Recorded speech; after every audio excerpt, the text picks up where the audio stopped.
So what's up Ma'am Sir Boss Idol? Nandito na po ako ngayon sa tuktok Ma'am Sir Boss Idol. Oh. Yan, pasensya po at nakakasilaw po Ma'am Sir Boss Idol. Nandito na po ako sa pinakatutok po Ma'am Sir Boss Idol. Yan. Nakakasilaw po. Yan po ang view dito Ma'am Sir Boss Idol. Malapit po ito sa bahay ng tiyo ko po, tiya. Yan, sa likod ko po. Yan. Ayan po Ma'am Sir Boss Idol oh. Halos bundok lahat Ma'am Sir Boss Idol. Ngayon lang po ako nakapunta dito. Ngayon lang po kasi nagkaroon ng oras Ma'am Sir Boss Idol. Yan.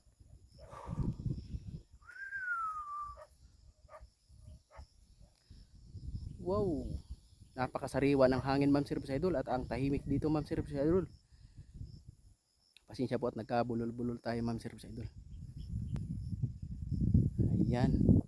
Yan po ang harapan Ma'am Sir. Yun ang harap po Ma'am Sir. Yan po. Tanaw na tanaw ko po dito ang isla ng Bohol po. Yun Ma'am Sir Boss Idol sa dulo po. Lalapit ko. Yan. Yan mga isla na sa dulo yun. Ma'am Sir Boss Idol ay isla po yan ng Bohol. Kitang kita po dito Ma'am Sir Boss Idol.